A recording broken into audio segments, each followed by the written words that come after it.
My name is Julia Silver. I'm 40 years old. Last night, I stood in the lobby of the Ritz-Carlton and heard my father tell a table of donors. She's a nurse at a walk-in clinic. Not exactly brain surgery. Then he laughed. Flu shots and stickers. I had bought that dress for one purpose, to survive one night with my family, quietly. The Children's Hospital Foundation Gala, black tie, 300 guests. My father at table 12, performing for people with money. Me, trying to make it through dinner without becoming a story. Then the foundation chair looked down at my badge. Her expression changed. She stepped to the microphone and said, "We need Dr. Silver from table 12, immediately." My father didn't know why they wanted me on stage. He didn't know what I actually did for a living. And in the next 5 minutes, he was going to learn both in front of everyone. If you've ever been underestimated by the people who should have known you best, stay with me. And if that sounds familiar, leave me a comment that says, "Still here." Because what happened next didn't just ruin my father's evening. It forced an entire ballroom to learn my name at once. I should explain how I ended up at that gala. I hadn't been to a family event in 14 years. Not since I matched into general surgery residency in 2011 and my father stopped returning my calls. He'd wanted me in dermatology. Good hours, he'd said. Respectable income. Something you can talk about at dinner parties. When I told him I was choosing surgery, he said I was wasting my intelligence on something nobody would appreciate. He was a retired investment banker, East Coast old money, the kind that measures success in country club memberships and foundation board seats. He understood wealth you could see, prestige you could name drop. My mother had been the same way before she passed. They'd raised 2 children, my older brother Colin, who went into commercial real estate like our father wanted, and me, the stubborn one who chose medicine. Colin died last April, heart attack at 42, standing in his office on a Tuesday morning. The funeral was the first time I'd seen my father in over a decade. He looked smaller than I remembered, older. When he asked if we could try again, for Colin's sake, I didn't have it in me to say no. So for 10 months we had Thursday dinners, surface-level conversations at his club. He'd ask, "Still at the hospital?" I'd say yes. He'd nod and change the subject to the market, the weather, Colin's old sailboat that he couldn't bring himself to sell. He never asked which hospital, never asked what I did there, never asked anything that might require him to actually know me. 3 weeks before the gala, he called and left a voicemail. "My company bought a table for the children's hospital thing. Need to fill seats. You work in healthcare, figured you'd appreciate it. Bring a date if you want." You work in healthcare. That was how he saw me. Something vague and small. Hospital work. I didn't correct him. I'd stopped trying years ago. I told myself I could handle one night. I performed surgeries that lasted longer than a gala dinner. I could sit quietly, eat the overpriced chicken, and leave without incident. Maybe if I showed up, if I tried, it would mean something. Maybe it would prove I wasn't the one who walked away. Maybe it would make the last 10 months feel less like a performance. I bought the dress on a Tuesday. Navy blue, conservative, the kind of thing that wouldn't draw attention. I told myself it was fine. I told myself I could do this. I should have known better. The Ritz-Carlton Grand Ballroom was exactly what you'd expect. Crystal chandeliers, floor-to-ceiling windows overlooking the city, tables arranged in concentric circles around a stage. Each table had a number placard and a list of corporate sponsors. Table 1 was reserved for the foundation board. Table 12, where my father sat, had a small brass plate that read Silver and Associates. I arrived at 6:30. The lobby was full of people in tuxedos and evening gowns, holding champagne flutes and talking in that particular register wealthy people use at charity events, loud enough to be heard, soft enough to sound humble. I checked my coat, adjusted my name badge, and told myself I just needed to make it to 10 o'clock. The badge was standard issue, white cardstock in a plastic sleeve on a lanyard. It had my name, Dr. Julia Silver, and my table assignment. I'd worn it without thinking. Hospital habit. You don't go anywhere in a medical center without your ID visible. I spotted my father before he saw me.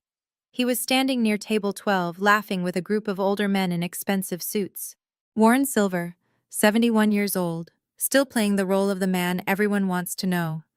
His hair had gone completely white since Colin's funeral, but his posture was the same. Shoulders back, chin up, the stance of someone who'd never doubted his place in a room. I walked toward the table slowly. A waiter offered me champagne. I took it but didn't drink. I needed my hands occupied. Table 12 had 8 place settings. My father had claimed the head seat. The other chairs were filling up with people I didn't recognize. Donors, probably, or clients of his company. I found my name card at seat 8, the furthest from my father. I sat down and folded my hands in my lap. A woman to my left introduced herself. Patricia something, a board member of a dermatology research foundation. She asked what I did. I opened my mouth to answer, but my father's voice cut across the table. She works at a hospital, he said. Pediatrics. Patricia smiled politely. Oh, which hospital? My father waved a hand.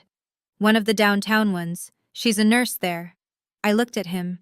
He wasn't looking at me. He was scanning the room, tracking someone more important. I'm a physician, I said quietly. Not a nurse. He glanced over, nodded absently.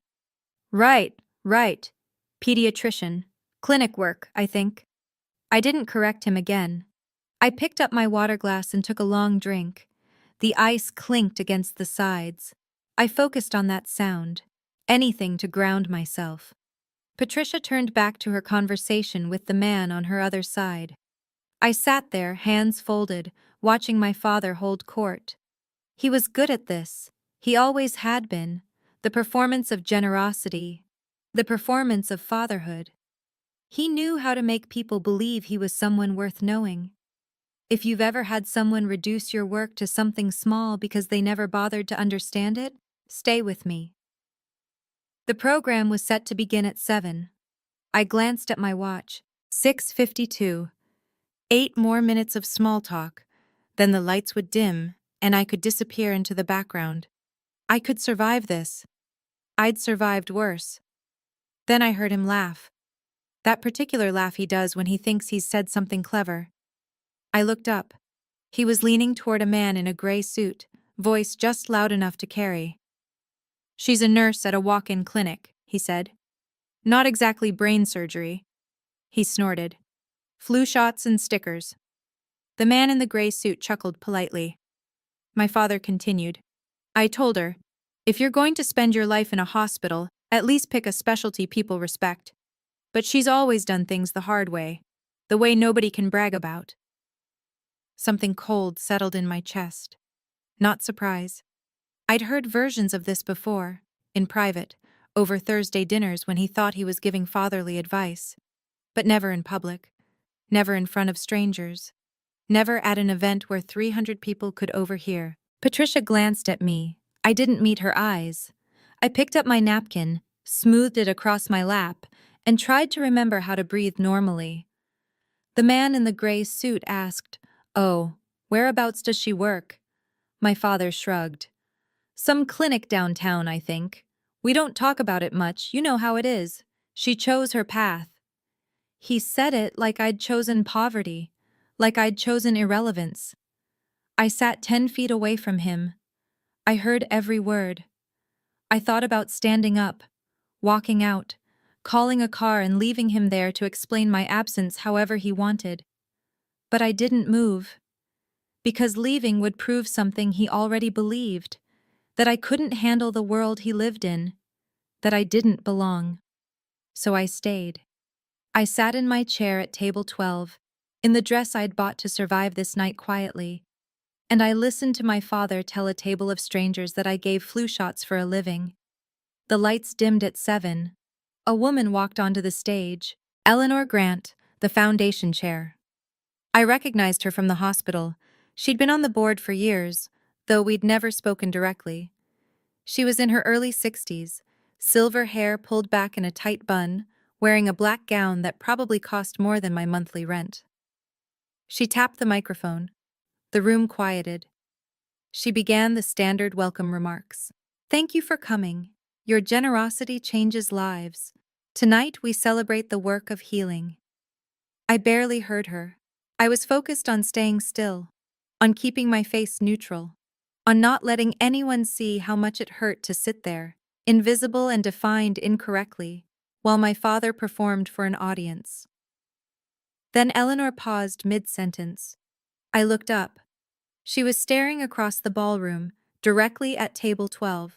No, not at the table. At me.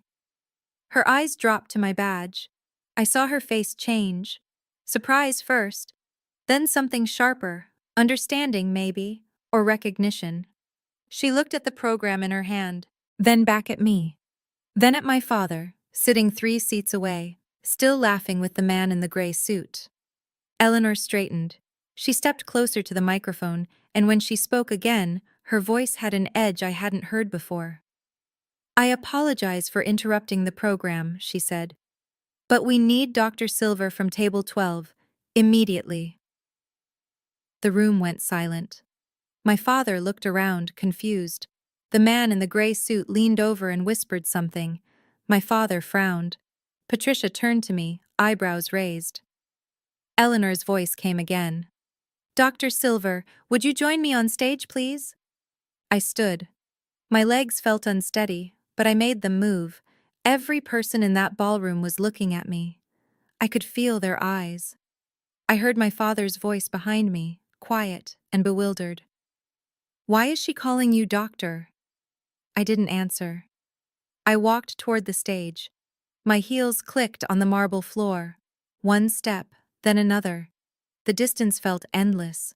I passed table 15, a couple I didn't recognize, both watching me with expressions I couldn't read. I passed the foundation board at table 1. I climbed the 3 steps to the stage. Eleanor met me at the top. She touched my arm gently, then turned back to the microphone. I stood there, under the lights, facing 300 people. I found my father in the crowd. He was staring at the program now, flipping through pages like he'd missed something. He had. Eleanor began to speak.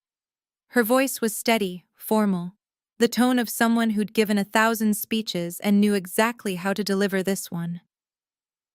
Ladies and gentlemen, I need to make an unscheduled announcement. Tonight, we are here to celebrate the individuals whose work embodies the mission of this foundation, the care and healing of children.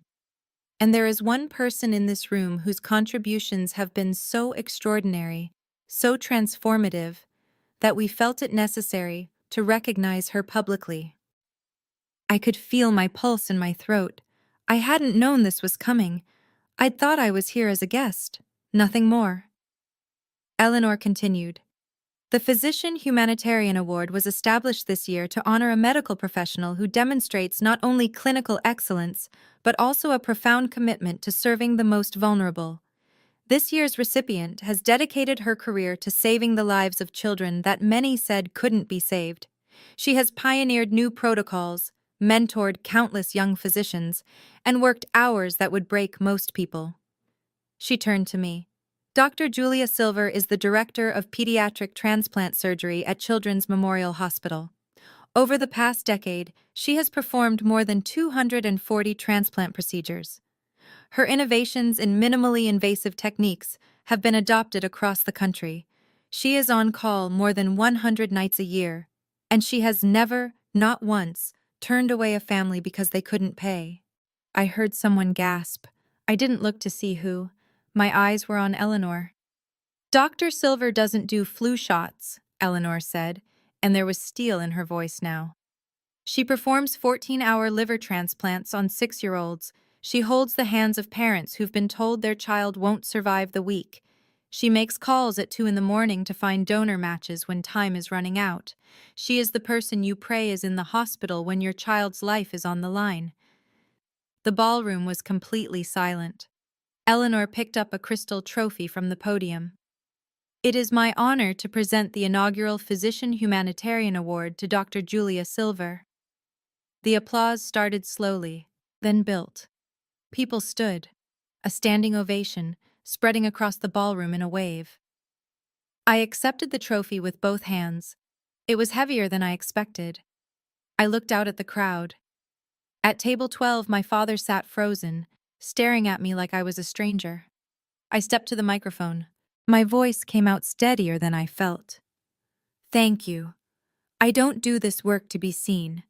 I do it because when a mother brings me her dying child, I can't look away. That's not heroism.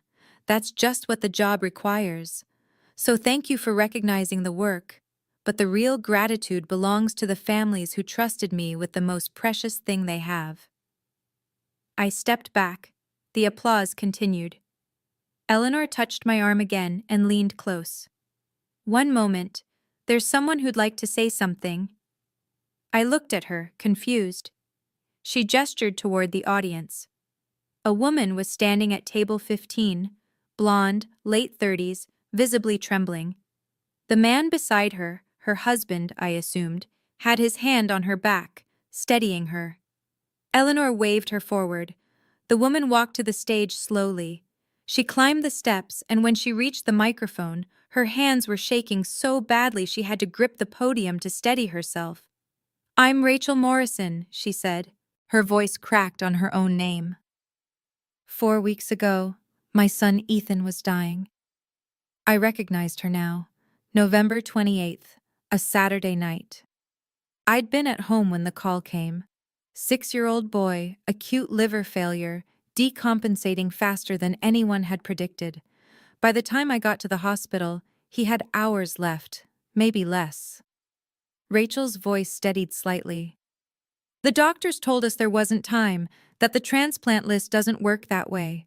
That even if they could find a match, there wasn't enough time to get him into surgery. She looked directly at me. Then Dr. Silver walked into that room. I remembered that moment. The ICU, sterile and too bright. Ethan's mother sitting beside his bed, holding his hand. His father standing by the window, shoulders shaking. The attending physician had called me in as a last resort, knowing I'd done emergency transplants before, but also knowing the odds were impossible. Rachel continued. She didn't make promises. She didn't tell us it would be okay. She just looked at my son. And then she looked at me, and she said, "I'm going to try." I had tried. I'd made calls to every transplant network I knew. I'd pulled every favor I had. And somehow, luck, timing, divine intervention, I still don't know, we found a match. A liver from a donor 3 states away, being transported by emergency medical flight. I'd met the organ at the helicopter pad at 11:30 that night and brought Ethan into surgery at midnight. 18 hours. That's how long it took. 18 hours of surgery and post-op monitoring, checking every vital sign, watching for rejection, praying the new liver would take. At 6 in the morning, I'd finally let myself believe he'd make it. Rachel's voice broke again. She didn't leave his bedside for 18 hours. She was there when he woke up. She was the first person he saw. Tears were streaming down her face now. My son is alive because of her. He starts first grade in the fall. He has a future. He has birthdays and Christmases and a whole life ahead of him. And if Dr. Silver had not been there that night, if she had been at some walk-in clinic giving flu shots, my son would not be alive. She turned to face me fully. That's her. That's the woman who gave me my son back. The applause this time was different, louder, rawer. I saw people wiping their eyes. I saw Rachel's husband, Daniel, standing at table 15 with his hands pressed to his face. I saw the foundation board at table 1, nodding with something that looked like pride. And I saw my father, at table 12. His face had drained of color. The program was still in his hands, hanging limp now. The man in the gray suit leaned over and said something to him. My father didn't respond.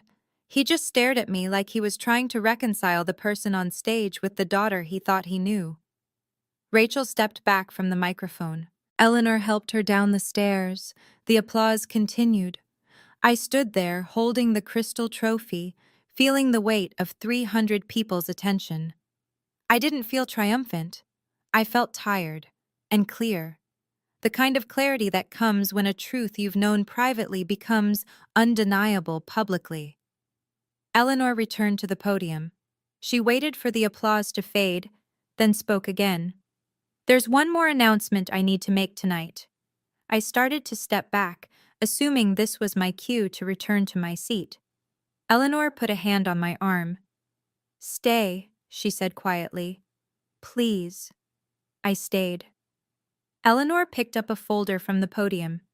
8 years ago, the Children's Memorial Hospital Foundation received an anonymous donation, $50,000, designated specifically for pediatric transplant surgeries for families who couldn't afford them. We were instructed to use the funds to cover costs that insurance wouldn't: pre-op care, post-op monitoring, medications, travel expenses for families. Whatever it took to keep children alive long enough to receive the organs they needed. She opened the folder.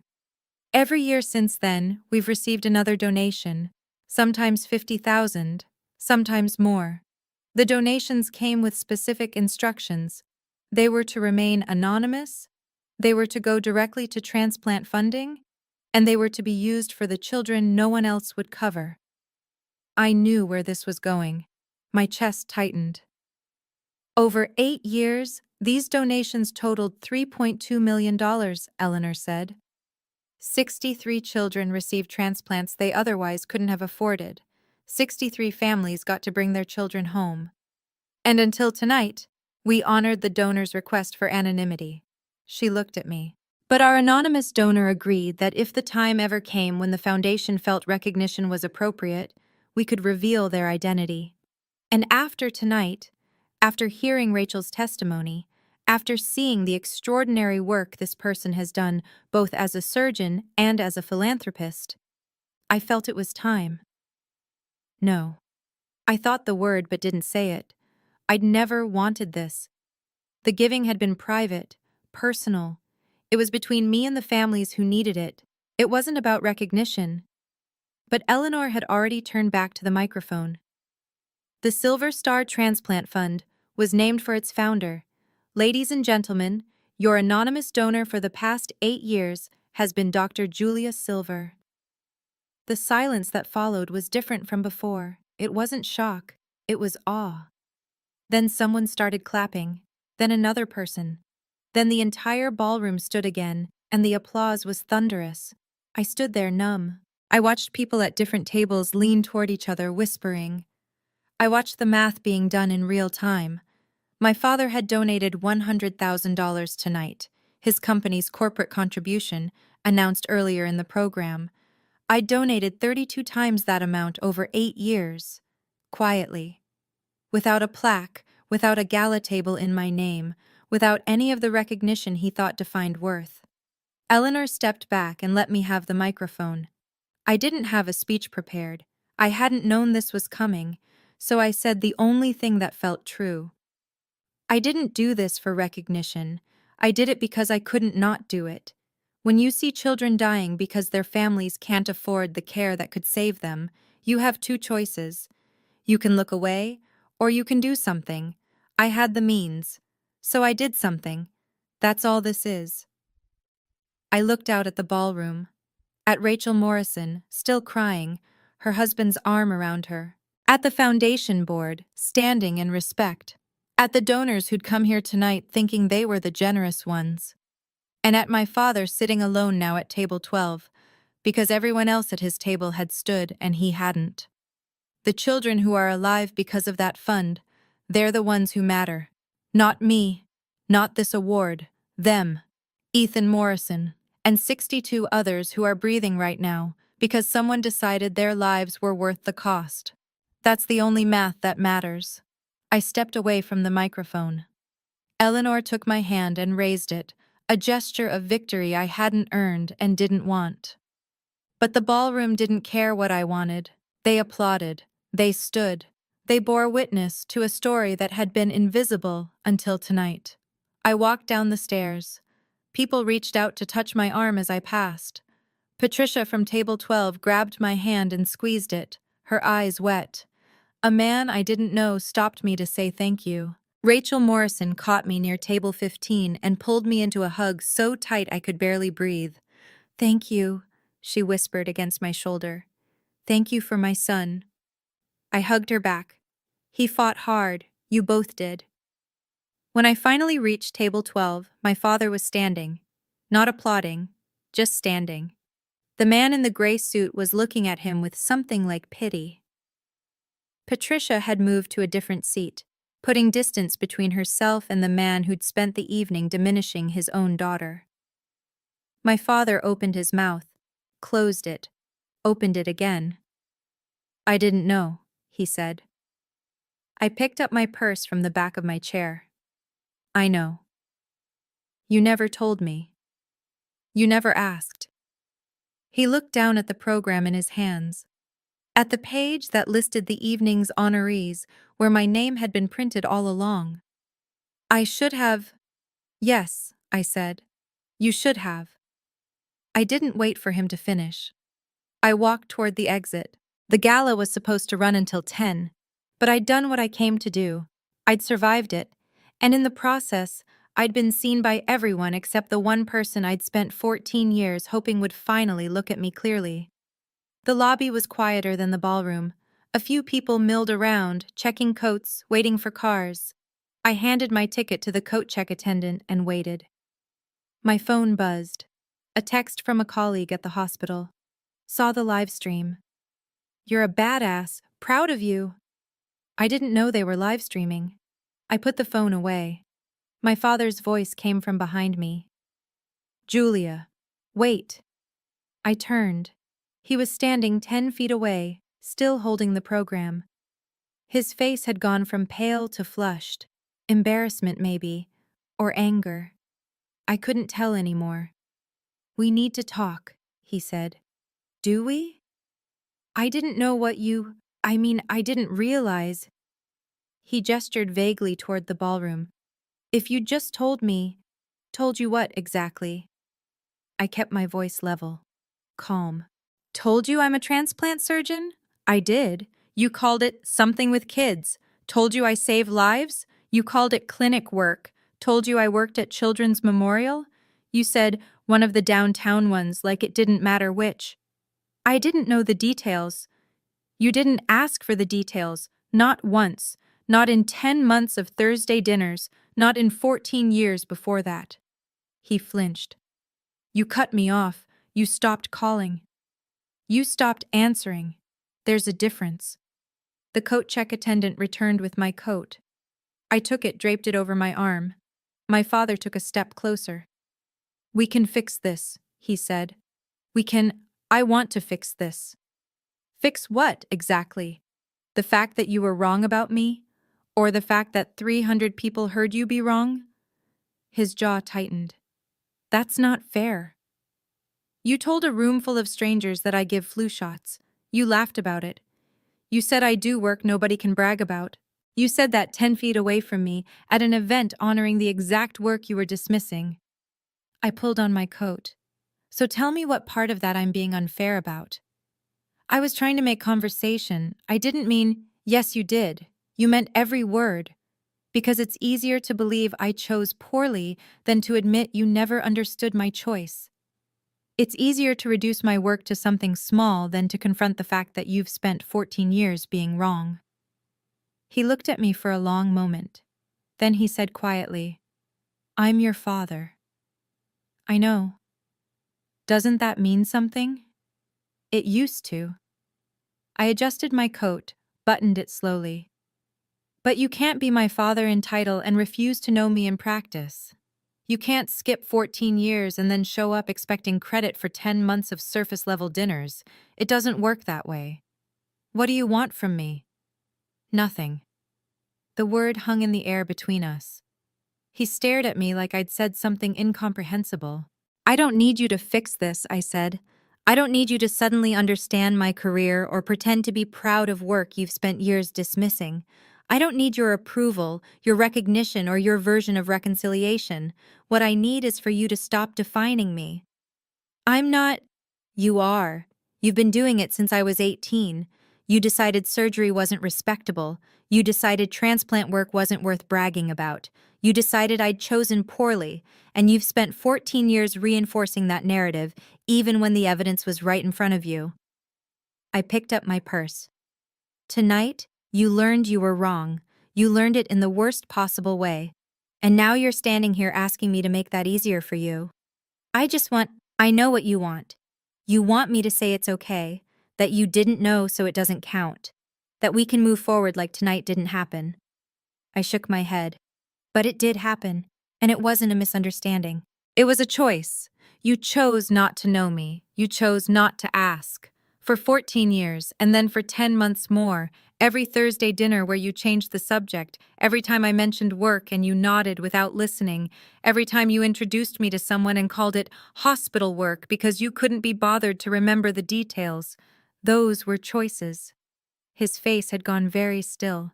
So what are you saying? I'm saying you can be my father if you want, but if you do, you have to actually know me. Not the version of me you've constructed to make yourself feel right. The real me. The one who does 14-hour transplants and funds 63 surgeries and shows up to family dinners even when she knows you'll never ask about her day. That version. The true one. And if I can't? Then we stay what we've been for the last 10 months. Polite, surface level. A father and daughter who see each other at holidays and don't ask questions that matter. I'm fine with that. I've been living it, but I won't pretend it's more than it is. I started toward the door. He called after me. Julia. I stopped. Didn't turn around. I don't know how to do that. I looked back at him. He looked smaller now. Older. The performance was gone. What was left was just a man who'd spent 14 years avoiding a truth he didn't want to face. Then I guess we're done here, I said. I walked out of the Ritz-Carlton into the cold January night. The valet brought my car. I drove home through empty streets, the crystal trophy sitting in the passenger seat beside me. When I got to my apartment, I set it on the kitchen counter and stared at it for a long time. Physician Humanitarian of the Year. The plaque gleamed under the overhead light. My name was engraved in small, precise letters. I ran my finger over them. Dr. Julia Silver. I thought about my father, sitting at table 12, realizing too late that he'd spent the evening dismissing the daughter he'd never bothered to know. I thought about Rachel Morrison, hugging me in the middle of a ballroom, thanking me for her son's life. I thought about Eleanor Grant, deciding that tonight was the night the truth came out, whether I wanted it to or not. And I thought about Ethan Morrison, 6 years old, alive, starting first grade in the fall. One of 63 children who had futures because someone decided they were worth the cost. My father would never understand that math. He measured worth in donations you could name, in plaques on walls, in tables at galas where people applauded your generosity. He didn't understand the kind of giving that happens at 2 a.m. in an operating room, when no one's watching, and there's no applause, and the only thing that matters is whether the child on the table lives or dies. He'd asked me what I wanted from him. The truth was, I'd stopped wanting anything years ago. I'd built a life without his approval. I'd saved lives he'd never know about. I'd funded surgeries he'd never see. I'd done the work that mattered, and I'd done it quietly, because the work itself was the point. Tonight, that quiet work had been made loud, public, undeniable, and my father had been forced to confront a version of me he'd never allowed himself to see. That wasn't justice. It wasn't revenge. It was just truth, delivered by institutional authority and witnessed by 300 people who would remember. Would it change him? Probably not. People like my father don't change because they're proven wrong once. They double down. They find new ways to be right. They rewrite the story so they're still the hero. But it didn't matter anymore, because I'd learned something tonight that I hadn't fully understood before. I'd learned that my worth wasn't determined by whether my father saw it. It never had been. The mothers who brought me their dying children saw it. The families who got to keep their children because of the Silver Star Fund saw it. The colleagues who called me at midnight because they trusted my hands saw it. Rachel Morrison saw it. That was enough. I picked up my phone and opened my messages. The text from my colleague was still there. Saw the live stream. You're a badass. Proud of you. I typed back, thanks, long night. Then I scrolled to another contact, Eleanor Grant. I'd gotten her number years ago for a hospital committee, but I'd never used it. I wrote, thank you for tonight. I know it wasn't easy to make that call. Her response came within minutes. You've been invisible for too long. Someone needed to say your name out loud. I stared at those words for a long time. You've been invisible for too long. That was the wound, wasn't it? Not that my father didn't understand my work. Not that he'd dismissed it publicly. But that for 14 years, I'd allowed myself to be invisible to the one person whose recognition I still, stupidly, wanted. I'd told myself it didn't matter. That I was fine with distance.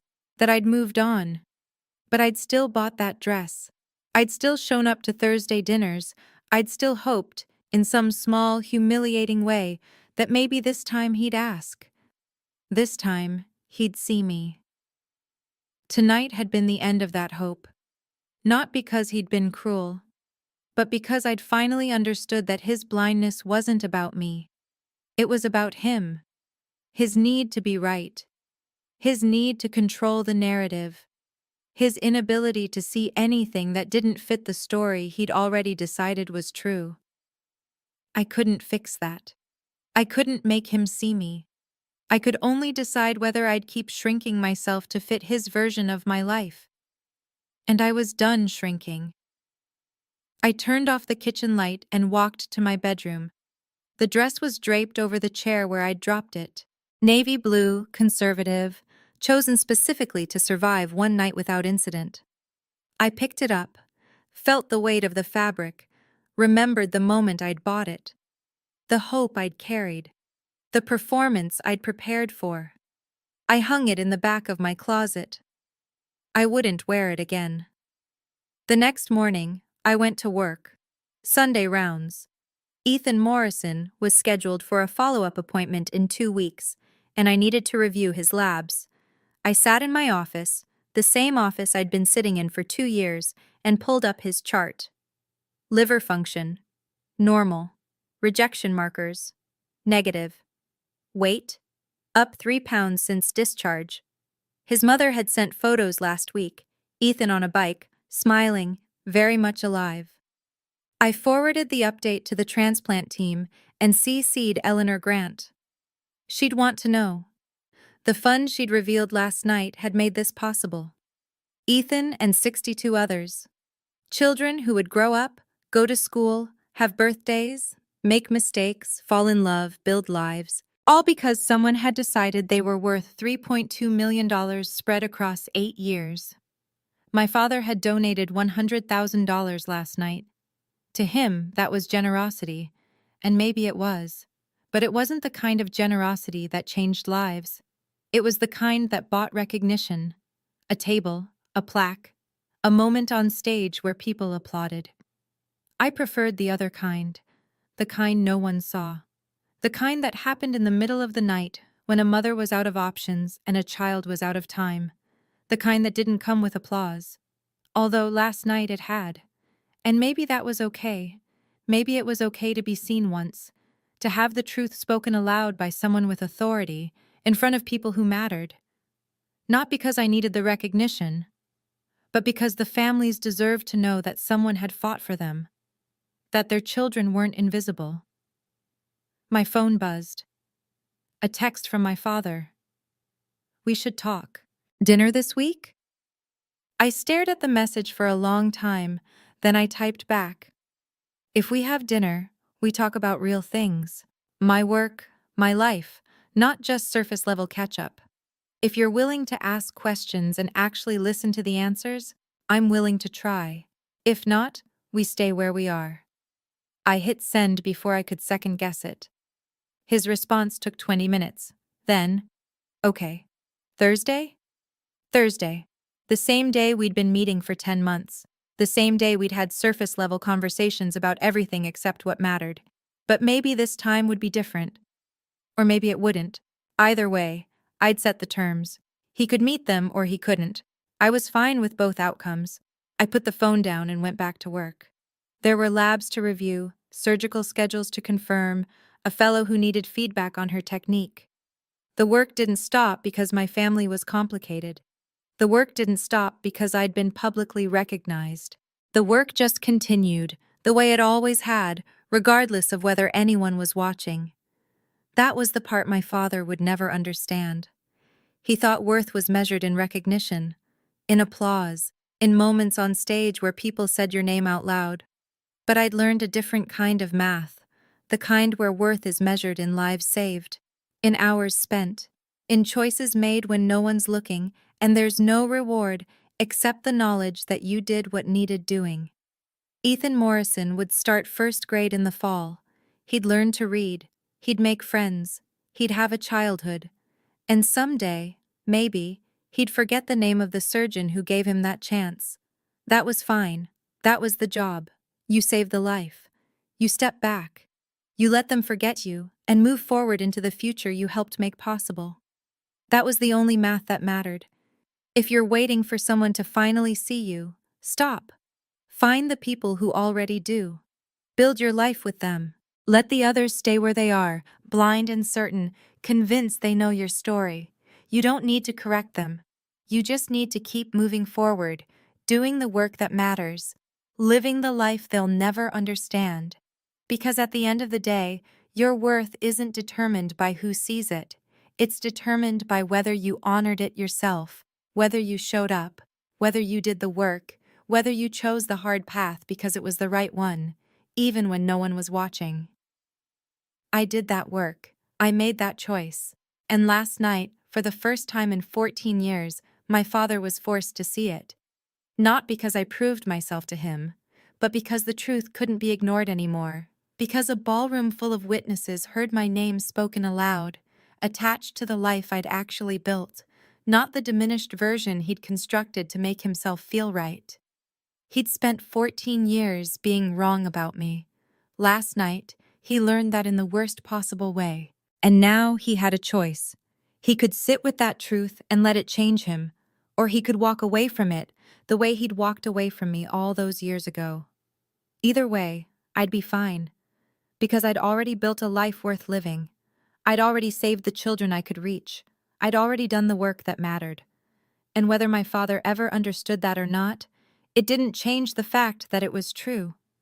63 children are alive because someone decided they were worth the cost. Ethan Morrison will start first grade in the fall. Rachel Morrison will get to watch her son grow up. And somewhere in this city, there are families I'll never meet whose children are breathing because of a fund they never knew existed. That's the legacy I choose. Not the one written on a plaque, not the one applauded in a ballroom, the one measured in lives saved and futures made possible, and work done in the quiet hours when no one's watching. My father can be part of that story if he chooses, or he can stay where he is, comfortable in his blindness, certain of his version of events. I'm done trying to convince him. I'm done shrinking to fit his narrative. I'm done waiting for him to finally see me. Because the people who needed to see me already did. And in the end, that was enough.